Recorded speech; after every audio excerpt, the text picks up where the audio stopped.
இன்னைக்கு நாம நம்ம சேனல்ல ரிவ்யூ கொடுக்க வந்திருக்கோம். விஸ்வநாதன் சன்ஸ். ஒன்லைன்ல சொல்லணும்னாக்கா, நம்ம சூர்யா அவங்களுக்கு வந்துட்டு கல்யாணம் பண்ண இஷ்டம் இல்லை. அதுக்கு காரணம் அவங்க அப்பா 2 கல்யாணம் பண்ணாரு. ஸோ ஹீரோ கல்யாணம் பண்ண இஷ்டம் இல்லை, அவருக்கு 40 இயர்ஸ் ஆகுது. அவங்க அம்மா வந்துட்டு ஃபோர்ஸ் பண்ணி நிற்கிறாங்க, நீ கல்யாணம் பண்ணிக்கிறோம், ஏன்னா ஒரு ஃபோட்டோ எடுத்து போடணும் நம்ம ஃபேமிலி ஃபோட்டோன்னு சொல்லிட்டு அவங்க அம்மா இது பண்ணி நிற்கிறாங்க. ஸோ ஹீரோ கல்யாணம் பண்ணாம இப்போ இருக்க டெக்னாலஜி வச்சு ஒரு புள்ளைய பெற்றுக்கிறாரு.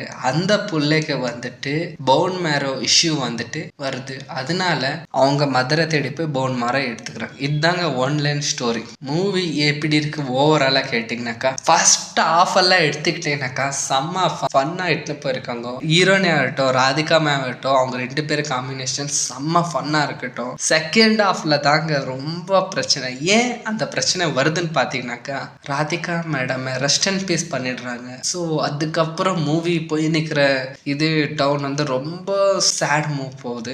ஓகே, ஒரு வாட்டி டீசென்ட் வாட்சபிள். பட் நீங்க சொல்லியிருக்க கண்டென்ட் நிறைய பேருக்கு பிடிக்காம போகலாம். பட் நம்ம சூர்யாக்கோசரம் அவரோட ஆக்டிங்கோசரம் பார்க்கணும்னு நினைச்சிங்கனாக்கா, தயவு செஞ்சு இந்த மூவிக்கோசரம் பார்த்தா சூர்யா கனெக்ட் ஆகிற இந்த சூர்யாக்கோசரம் இந்த மூவி பார்க்கணுன்னாக்கா கனெக்ட் ஆகாதுங்க. நம்ம சூர்யா வேற மாதிரில படம் நடிச்சுட்டு இந்த மாதிரி படம் நடித்தா ஏற்றுக்க கொஞ்சம் கஷ்டமாக தான் இருக்கும். இதுதான் ரியாலிட்டி. நம்ம சேனலுக்கு புது நண்பர்கள் தான் எல்லாருமே. ஸோ சப்ஸ்கிரைப் பண்ணிட்டு ஒரு சப்போர்ட் பண்ணுங்கள். நீங்கள் கொடுக்குற ஒரு சப்போர்ட் எனக்கு ரொம்ப பெரிய வெற்றியாக இருக்கும். தேங்க்யூ.